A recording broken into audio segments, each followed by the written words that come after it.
Greetings, fellow Poltermasters.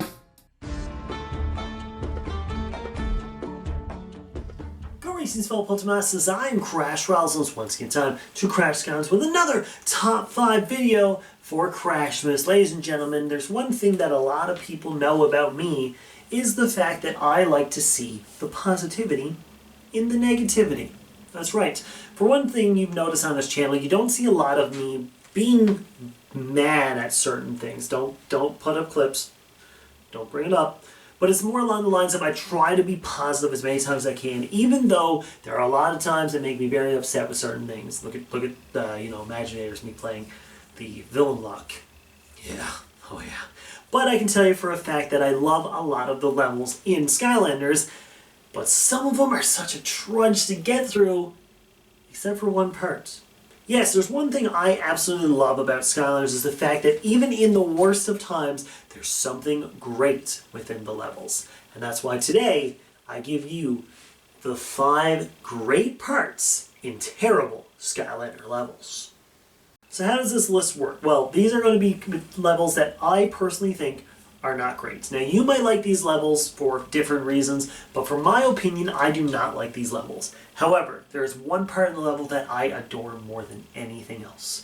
Some of them are for very dumb reasons. We're not even going to lie here, but I can tell you for a fact that this is going to be a very fun video because I'm going to definitely want to hear your opinions of this one in the end. So let's waste no more time, hop right into it with our number 5 great part in terrible levels. For some reason, you guys thought I would have Diggs getting killed in the Crystal Eye Castle on this list, but I can tell you for a fact that Crystal Eye Castle is an amazing level. Not just for Diggs dying. But one place that's not fun at all is the Molekin Mountain. Imagine a mountain full of Diggs, just talking non-stop, but there's one permanent way to shut them up. Destroy their houses. It's one of those curiosity kill the cat moments when you take a giant's boulder and just chuck it at them to shut them up. Yet little do you know that their entire life destroyed by your hands. If they weren't so annoying, I'd actually feel bad for them. Thankfully, I'm not feeling bad for them, and their houses deserve it. So you remember earlier when I said that the worst thing ever is Diggs? Well, interestingly, he lands here because the Lava Lakes Railway is a terrible level. Now, overall, it's not great just because the opening segment with Diggs being extremely annoying, and the even more annoying puzzles you get later on, but thankfully, it's on this list for a reason I can tell you that the Lava Lagoon, after the dumb railway puzzle, is actually pretty cool. Now, the final fight with Chaos's minions is pretty tough, yet fun, but the adventure to get to them is also interesting, since you've been crawling your way through a boring lead-up, and then you kill it with a ton of excellent fights before that. This level has such a huge flaw in the beginning, but man does it get better. Now, does this list get better? Of course, it's by me.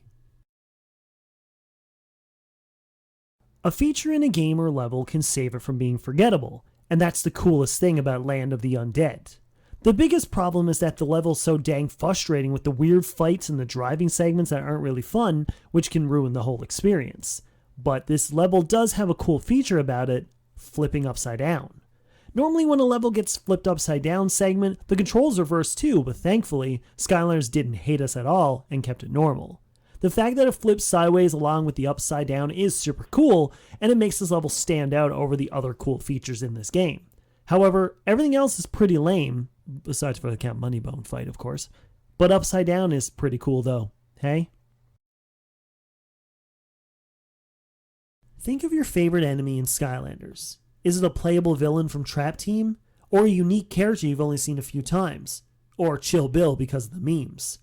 But what about one enemy that comes up literally only once in a level that has no other standout features?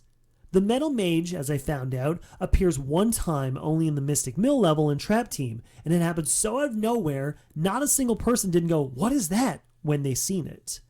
I called him so many different names over the last few years, but only recently I found out his actual name, and it makes me want to go back and play it again just to have a whole new perspective.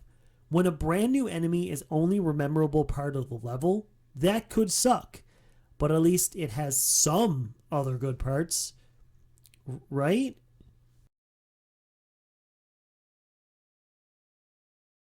I hate this level so much. I've been on and on about why I hate this level so much, as there's too much going on, and even then nothing stands out above the rest. So now you're wondering why it's on here if there's nothing good throughout the whole thing. There is one optional area, especially for 100% completion, that you will have to explore and want to waste your time in. The Arboretum downstairs in the Observatory. I'm a sucker for plants, myself and my fiance alike, but when this area showed up, I was in awe. Such a huge sprawling level that is not entertaining at all has this beautiful spaced out area just below the start of the level, and it has a few things to do with a small puzzle and a mini fight throughout. Compared to everything else on this list and in that level, the Arboretum is absolutely amazing. Wow, I just said something positive about the Griffin Park Observatory. It's a Christmas miracle. So yes, there we go. Those are the 5 parts of the level that is actually really good in ones that are really bad. Yeah, so like I'll be honest with you guys. Putting Griffin Park Observatory as number 1 was probably the biggest shot for me because I do love the Arboretum. Arboretum? Is that what you call it? It's such a cool concept. I love the fact that you're in this ridiculously drawn out level.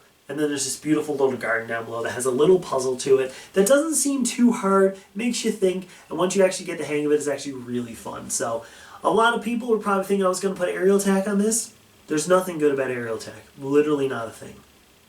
Ladies and gentlemen, we will have a sequel tomorrow. Yes, I'm going to announce it, and you're saying, what do you mean tomorrow?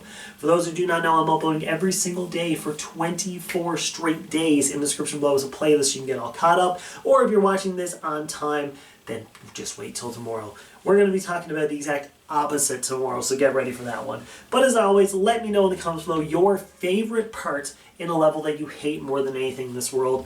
I wonder if anyone's going to say Diggs getting killed in the Crystalline Castle, because that level is great. Okay? Ladies and gentlemen, come back tomorrow for another awesome video, a sequel to this one. Y'all mean to me, don't ever forget it. But as always, I bid you farewell.